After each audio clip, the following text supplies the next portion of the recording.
Halo semua, jumpa lagi dengan saya Siska Sinaga.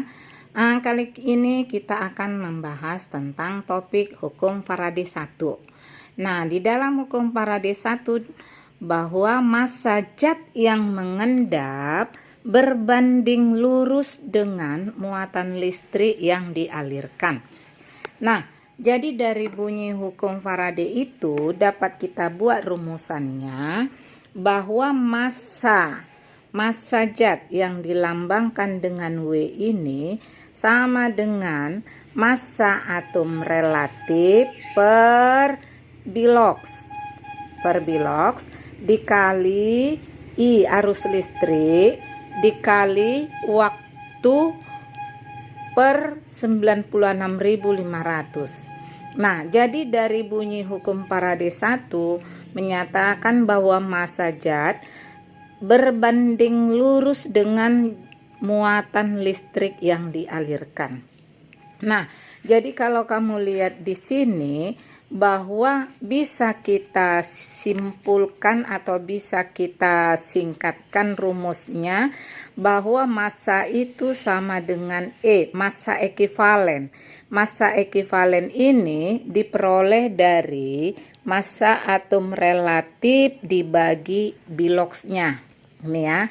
Maka ini merupakan massa ekivalen dikali jumlah arus dalam ampere dan waktu dalam detik per 96.500. Kemudian rumus ini bisa kita sederhanakan lagi bahwa massa itu sama dengan massa ekivalen dikali jumlah arus dalam kolom. Nah, jumlah arus dalam kolom itu sama dengan jumlah arus dalam ampere yang sudah dikalikan waktu. Inilah dia.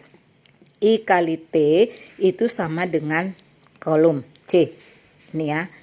Lalu rumus hukum Faraday ini juga dapat kita sederhanakan menjadi massa endapan sama dengan massa ekivalen kali jumlah arus listrik dalam satuan Faraday.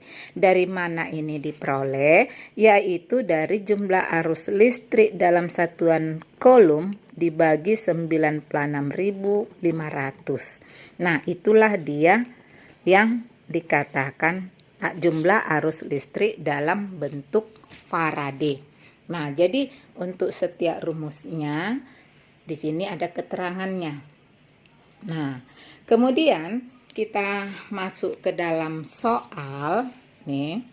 Ke dalam soal, elektrolisis dilakukan terhadap larutan kromium 3 klorida. Nih, selama 1,5 jam dengan kuat arus listrik 10 ampere. Hitunglah massa krom yang dapat diendapkan di katoda.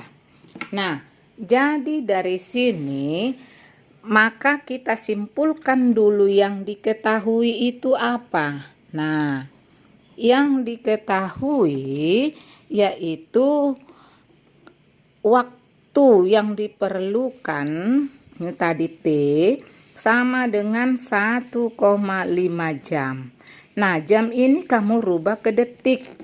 Berarti 1,5 kali 60 menit. 1 menit 60 detik. Berarti kali 60.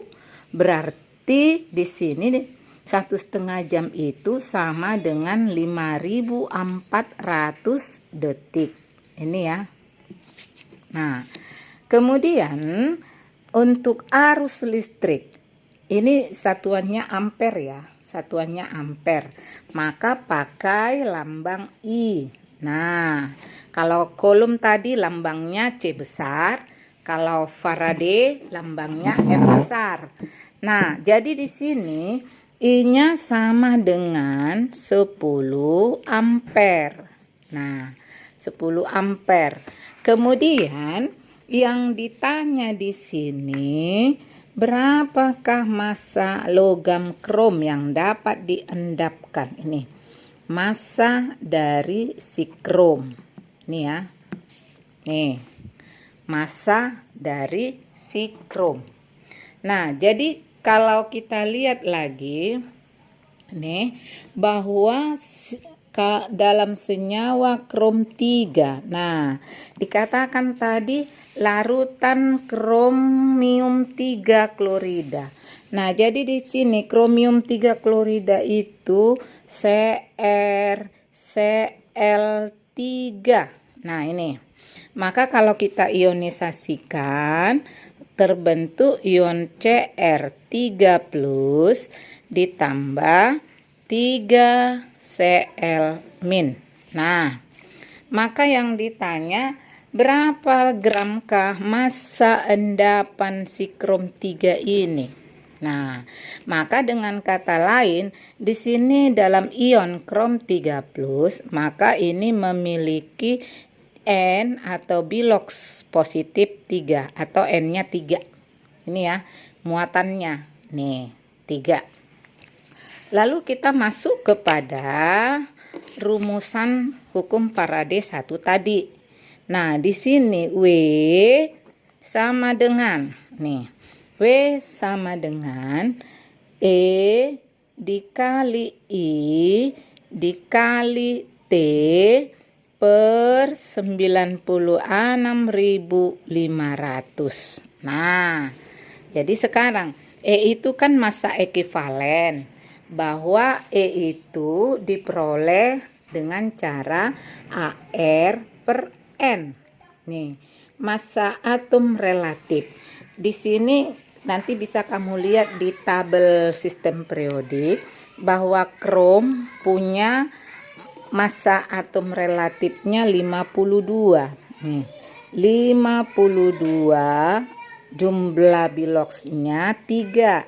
Nih, dikali arus dalam satuan ampere 10 ampere dikali detik 5400 detik per 96.500. Nah, jadi di sini nanti untuk massa endapan untuk massa endapan ini bisa kamu cari berapa gram.